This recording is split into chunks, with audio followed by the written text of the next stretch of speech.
Idan ya kasance za ki yi amfani da maganin ne da rana, akwai buƙatar ki sanya sanitary pad. Wannan bidiyo namu na yau sadaukarwa ce ga iyayena mata. Idan ya kasance kin samu damar ganin wannan bidiyo, please don Allah ki yi sharing ɗinsa a gaba domin wata ita ma ta gani ta amfana.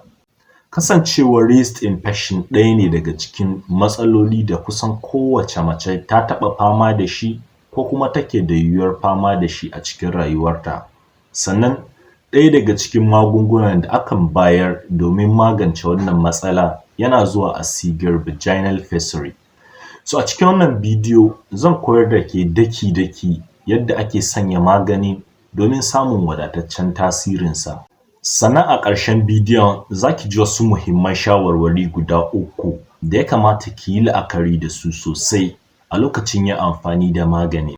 So ki kasance da wannan bidiyo har izuwa ƙarshe yanda ba za ki rasa wani bayani mai muhimmanci ba. Mataki na farko shine ki samu ruwa da sabulu ki wanke hannayenki sosai. Sannan ki samu tissue paper ki tsane hannunki. Bayan wannan sai ki ciro pessary ɗin sannan ki sanya shi a bakin applicator ɗinki. Applicator device ne da zai taimaka miki wajen sanya maganin a gabanki, wato vagina ɗinki. A nan yana da muhimmanci ki sani idan kina da ciki ba buƙatar yin amfani da wannan device ɗin. Za ki yi amfani da yatsanki ne wajen sanya magani. Mataki na biyu, a nan abu mai muhimmanci shine sai ki samu guri kamar kan gado ko katifa ki kwanta a kan gadon bayanki, ma'ana fuskarki na kallon sama. Daga nan sai ki ɗan ware ƙafafunki sannan ki ɗauko applicator ɗin wanda kika sanya pessary ɗin a cikinsa tuni. Sai ki sanya shi a gabanki a hankali har izuwa yadda kika ji ba ki takura ba. Daga nan sai ki danna plunger ɗin applicator ɗin. Wannan za ya bar pessary ɗin a cikin gabanki. Bayan wannan sai ki bi a hankali ki zare applicator ɗin.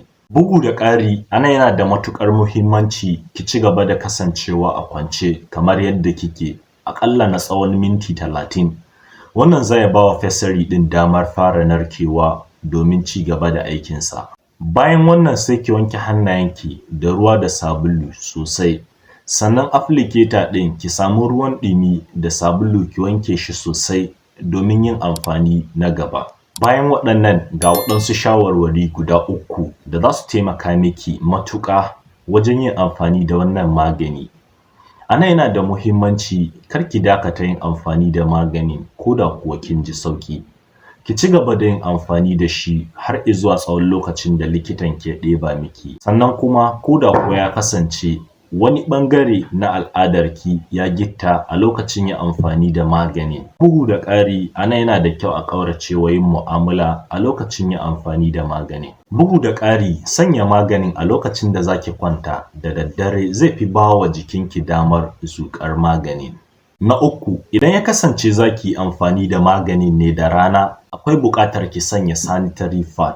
Kasancewar maganin bayan ya narke zai riƙa fitowa ne a gabanki, wannan kuma za a iya staining ɗin kayanki.